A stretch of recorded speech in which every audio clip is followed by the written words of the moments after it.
السلام علیکم بچوں، ہمارا آج کا سبق ہے مولانا الطاف حسین حالی کی نظم تعلیم سے بے توجہی کا نتیجہ۔ نظم پڑھنے سے پہلے ہم شاعر کے بارے میں پڑھیں گے۔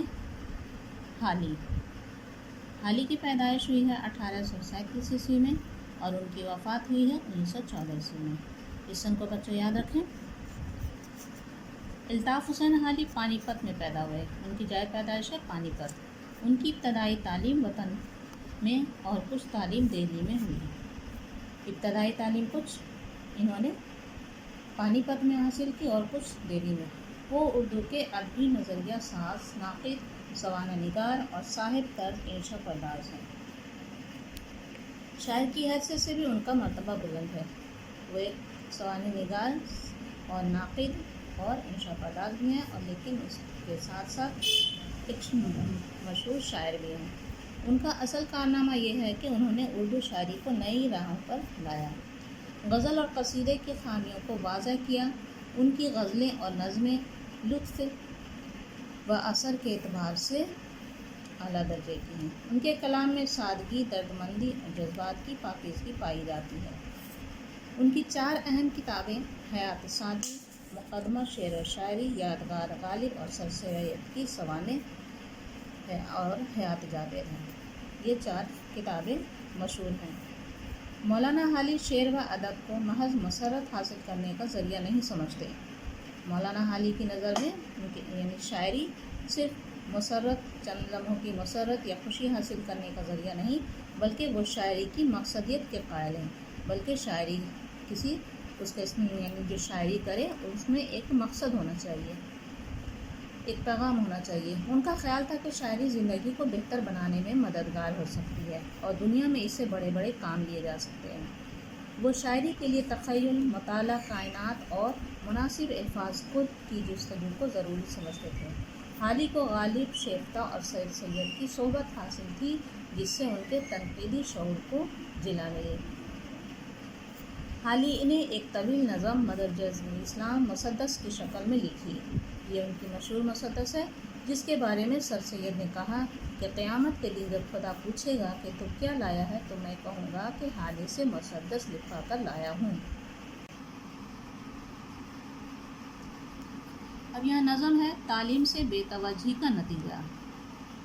اس نظم کے ذریعہ مولانا حالی نے ہمیں ایک پیغام دیا ہے اور یہ بتایا ہے کہ تعلیم سے اگر ہم تعلیم حاصل نہیں کریں تو اس سے ہم کیا کیا نقصان اٹھاتے ہیں۔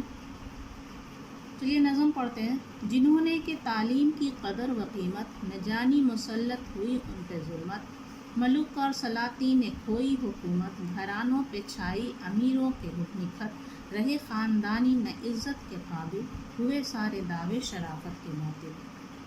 تو ان اشعار میں شاعر نے کہا ہے، حالی کہہ رہے ہیں کہ جن لوگوں نے تعلیم کی قدر و قیمت نہیں سمجھی اور تعلیم کو حاصل نہیں کی اور جن پر جہالت کی تاریکی چھا گئی ہے، تو وہ طرح طرح کی پریشانیوں میں پڑ جاتے ہیں۔ ان کے ساتھ سلطنتیں یا پھر ملک، وہ سب بادشاہتیں، حکومتیں سب ختم ہو جاتی ہیں، اور جو لوگ امیر ہیں تعلیم سے اگر نہیں حاصل کرتے ہیں تو وہ جو امیر ہیں وہ غریب بن جاتے ہیں، اور یہاں تک کہ ایسا ایک وقت آتا ہے کہ وہ جو سلطنت کرتے تھے، جو حکومت والے تھے، وہ ایک دن بھیک مانگنے لگتے ہیں اور ان کی شرافت کے سارے دعوے ختم ہو جاتے ہیں۔ نہ چلتے ہیں وہاں کام کاریگروں کے، نہ برکت ہے پیشہ میں پیشہ وروں کے، بگڑنے لگے کھیل سوداگروں کے، ہوئے بند دروازے اکثر گھروں کے، کماتے تھے دولت جو دن رات بیٹھے، وہ اب ہیں دھرے ہاتھ پر ہاتھ بیٹھے۔ ان اشعار میں شاعر کہتے ہیں کہ اگر ہمارے پاس تعلیم نہ ہو تو اس سے ملک کے حالات بھی تباہ ہو جاتے ہیں۔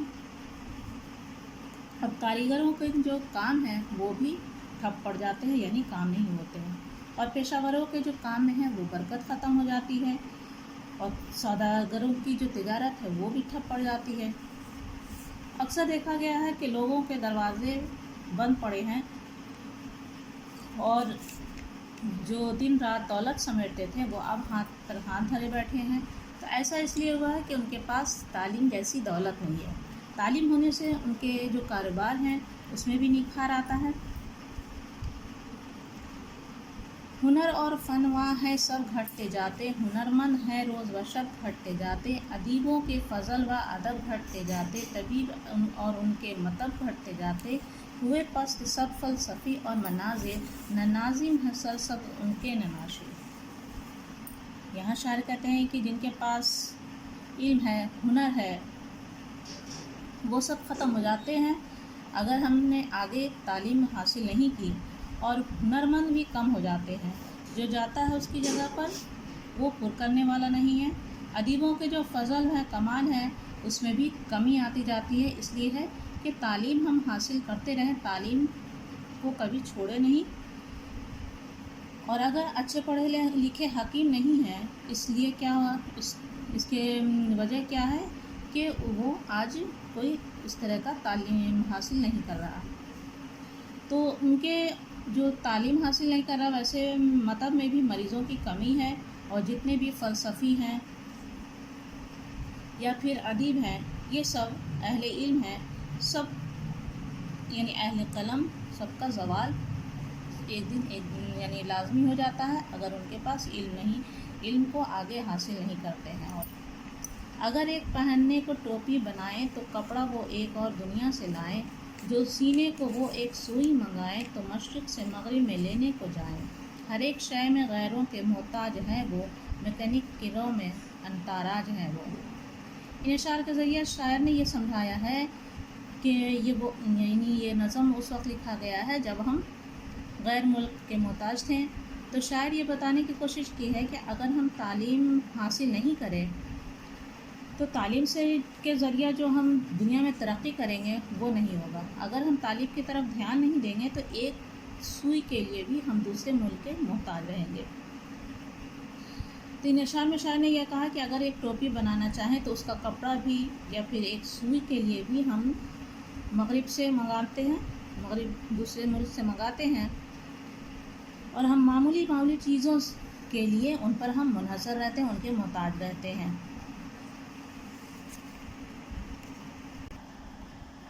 جو مغرب سے آئے نہ مال تجارت، تو مر جائیں بھوکے وہاں اہل حرفت.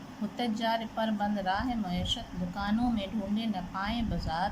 پرائے سہارے ہیں بے پار وہاں سب، طفیلی ہیں سیٹھ اور تجار وہاں سب. ان اشعار میں شاعر نے یہ سمجھایا ہے کہ جس طرح انگریزوں نے ہندوستان کو لوٹا ہے اور یہاں سے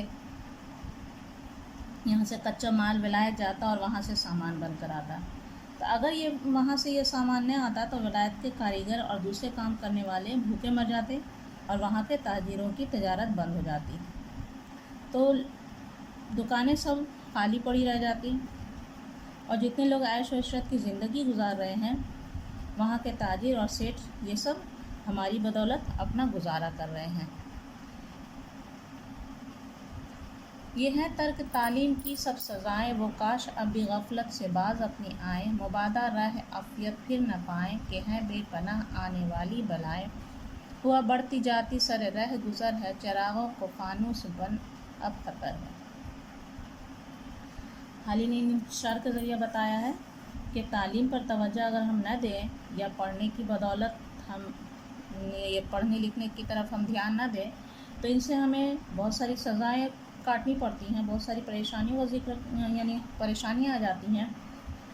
اور ہم جو غفلت میں پڑے ہیں تو یہ غفلت چھوڑ دیں. اگر ایسا ہم نہیں کریں تو پھر ایک ایسی بلائیں آئیں گی جن سے ہم کہیں پناہ نہیں ملے گی، اور ہمارے راستوں میں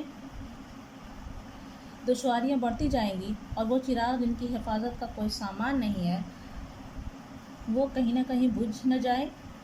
حالی کو یہ ڈر ہے کہ تعلیم میں کی کمی کی وجہ کر وہ چراغ بجھ نہ جائے، اس لیے وہ تعلیم کی طرف بار بار دھیان دلاتے ہیں، توجہ دلاتے ہیں کہ اگر ہم نے تعلیم حاصل نہ کی تو پھر کوئی ہمارا نام لیوا بھی نہیں ہوگا، اور ہم اتنی پستی میں چلے جائیں گے کہ پھر ہمیں کوئی باہر نکالنے والا بھی نہ رہے گا. لیے فرد بخشی دورہ کھڑا ہے، ہر ایک فوج کا جائزہ لے رہا ہے.